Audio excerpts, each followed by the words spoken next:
ديال الشركه الجهويه متعدده الخدمات مراكش اسفي، مكلفه بتوزيع الماء والكهرباء والخدمه ديال التطهير السائل. في اطار الدعوه اللي توصلنا بها من طرف السيد رئيس مجموعه ديال الجماعات الترابيه للتوزيع ديال الجهه، قدمنا واحد العرض اللي تيشمل الميزانيه ديال الاستثمار وميزانيه ديال التسيير ديال الشركه. اذا الميزانيه ديال الاستثمار ستبلغ القيمه ديالها حوالي 5.6 مليار ديال الدرهم، وهذه مخصصه بالاساس للقطاعات ديال الماء والكهرباء والتطهير السائل والمصالح المشتركه.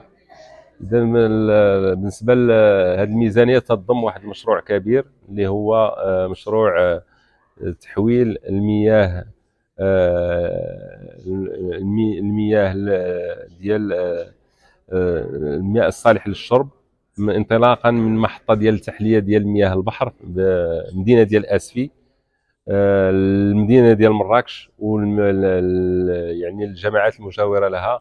اذا في اطار الاجهاد المائي، المشكل ديال الاجهاد المائي اللي ستعرفوا بلادنا واللي ستعرفوا الجهه ديال مراكش اسفي بالخصوص، اذا هذا المشروع غادي يمكننا ان شاء الله باش اننا نزودوا الساكنه ديال المدينه ديال مراكش وديال الجماعات المجاوره لها بالماء الصالح للشرب، لانه غادي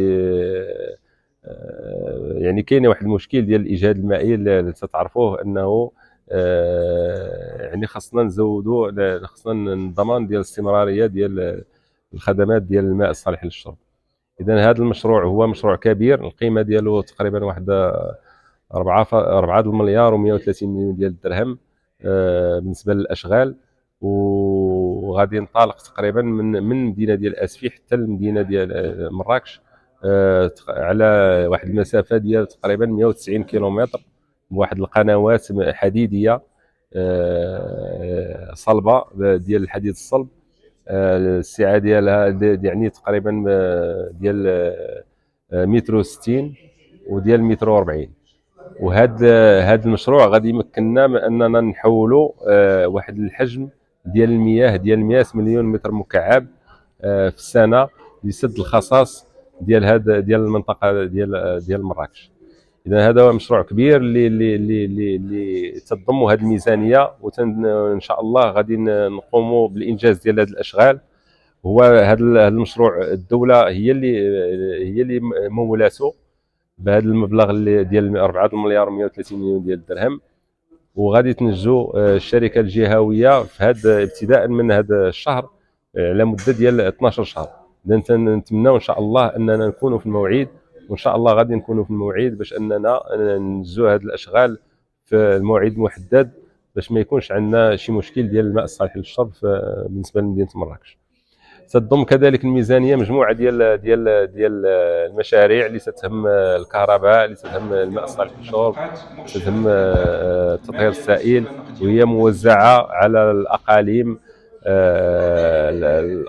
السبعه وعلى العماله ديال مراكش كذلك. اذا هذا حاولنا اننا يكون واحد التوزيع يعني على حساب المشاكل الراهنه وعلى حساب الدراسات الموجوده، على حساب الاتفاقيات اللي كاينه. ونتمنى ان شاء الله اننا هذه المشاريع انه يصبوا في اطار ديال في اطار في الصالح ديال المواطن ديال الجهه، وفي الصالح ديال يعني باش ان نرفعوا من الجوده ديال الخدمات وتكون واحد العداله مجاليه خاصه مع العالم القروي، واننا نوصلوا الماء والكهرباء لجميع المواطنين. وشكرا.